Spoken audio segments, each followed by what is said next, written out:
I do want to bring in Dr. Trey Penny. He was with the Dallas Police Department as a sergeant there for more than 20 years. He's also running for Congress in the district where this happened. He joins us live to talk more about all of this. Thank you so much for taking the time to be here. Yes, sir. Thank you for having me. Of course. So first off, your thoughts as you heard all of this unfolding there. I'm heartbroken. I simply cannot imagine that we have shooters running around in full body armor, attacking people, just randomly attacking people.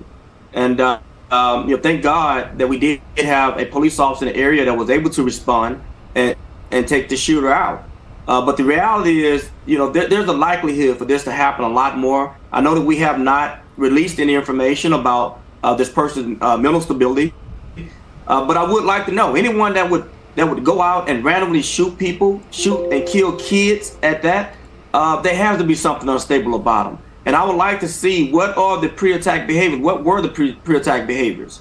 Once we get into his social media accounts and find out whether or not he was radicalized online by something, or what did he specifically hope to accomplish by going to attack the people. That information is going to be useful for helping us devise appropriate policies going forward. I think that we have to do more in terms of mitigating these risks. And right now today, we have a lot more people with mental health issues that are running around with guns.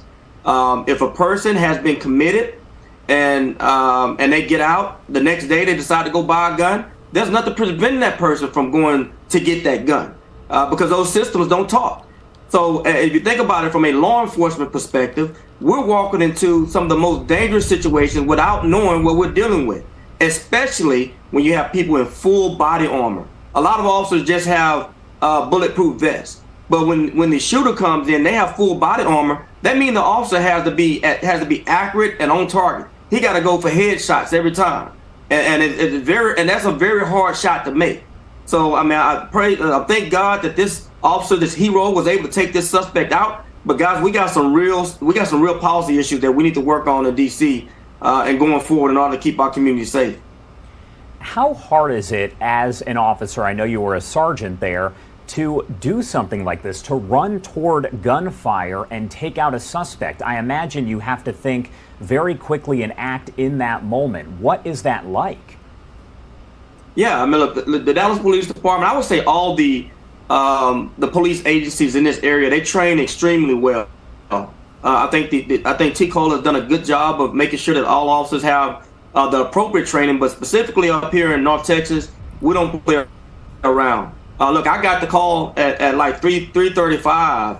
I was at the Galleria with my wife when the call came in. A friend of mine who's a police officer in another city called me and told me that his daughter was bunkered down in a pretzel shop with about 10 people, and he could hear the gunshots on the line. And when I get the call, I'm off duty. I grab my gun and I'm heading over there because we just don't know what this is. And you saw that you saw that around Dallas Fort Worth. You saw multiple police agencies coming in from different areas trying to get up there so they can help. That's the way we're trained. Any of us would put our lives on the line to protect anyone. I didn't think twice about running over there and potentially taking a chance of getting shot myself because I want to protect my community. I want to protect people, and we cannot allow our kids to get killed. We've had enough of that. Enough is enough. Not in my backyard. It's not going to happen. Guys, we can't continue to ignore this problem as if it doesn't exist. This is a real problem, and it exists. Real people have died. These are real lives.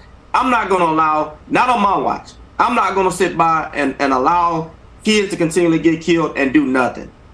And I think all of our politicians, all of our leaders, we have to be cognizant of these issues, and we have to be willing to do what's right to make sure we are protecting the American people. This officer, of course, being referred to as a hero. What are your thoughts on that? I know, of course, you refer to him as a hero as well. Yeah, he's a hero. He ran in. He was at a whole nother call. Jumped off of that call, heard the call come in, jumped off the call, went over there to respond, and took the suspect out. I can tell you that doesn't happen very often. We've seen in situations like Uvalde, I think that was probably where the biggest criticism was for law enforcement here in Texas. Look, we train up here. and our officers are prepared to respond, and we're gonna put our lives on the line to do everything we can to protect people.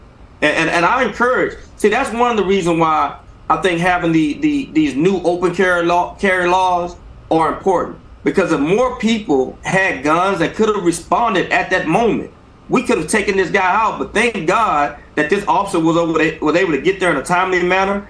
Unfortunately, we lost 8 people during this tragic situation, but it could have been more had he not taken them out.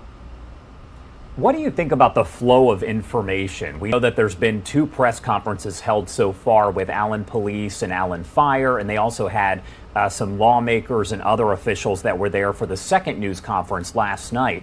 What are your thoughts on the way that information is flowing out?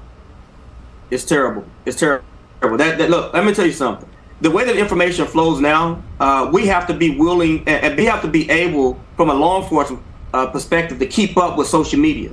If we don't keep up, we allow nefarious narratives to run on their own, because people are creating their own news with social media. We simply can't allow that. Now, I don't know what specifically Allen PD is doing, and I'm very, very good friends with the chief over there. I know him really well, and I know for whatever reason they want to protect the investigation. But the problem with protecting the investigation is that you're allowing a whole lot of narratives online that may not necessarily be true, that are, and it's really dangerous for society, because that could potentially be radicalizing someone else to carry out the same act. So we need to get that information out in front of the public so the public can know how to appropriately respond. If their goal was to go to the mall today, and we know that there's some kind of online trend being promoted where they're saying, hey, we're gonna in threes we're gonna attack malls, then the American people need to know that so they can know not to go to the mall that day. Does that make sense? I hope it does. What are your thoughts on using the suspect's name? That's a question that I always ask folks when they come on here, especially if they were with law enforcement at one point. How do you feel about that suspect's name being out there and information about them? Look, I don't think I can tell you that we used to, the way things were, we didn't want to glorify the suspect by using their name. But I don't think that. Look, either way, the name is the name. It doesn't change the act. And I think that information just needs to be given out. You know, because that information, whether we release the name or not, somebody online know about it, and they're going to release the name. So we got to be smart. We can't keep operating in these echo chambers and thinking that we're tricking the American people or something. That doesn't work anymore.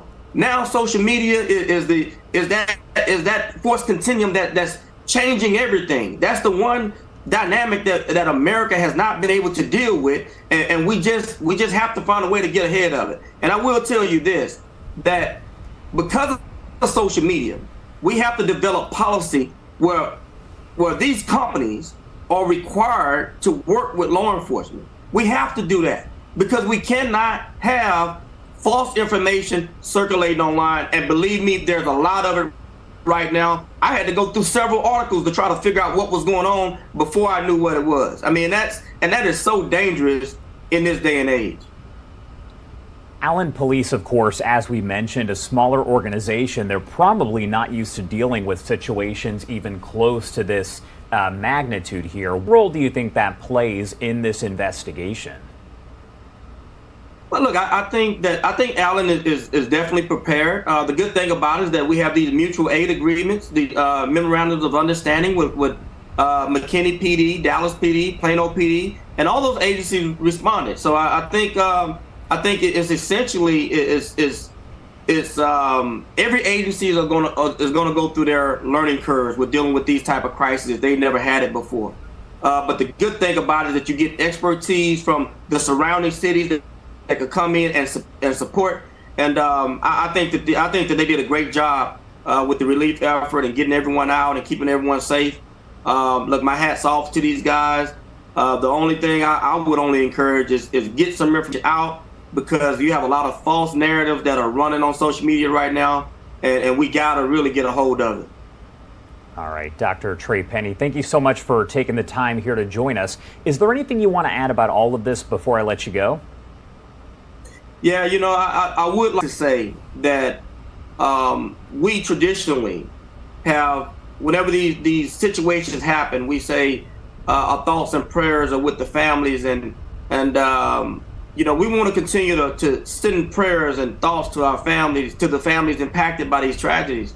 But we also have to remember that faith and prayers without action is dead. We have to remember that we have to do something in order to make these situations better for the American society. So we have to do more. I mean, guys, we cannot continue to talk in these echo chambers and not do anything to make these communities safer and to get violent criminals and violent offenders off our streets. All right. Thank you again for taking the time to join us here. Yes, sir. Thank you for having me.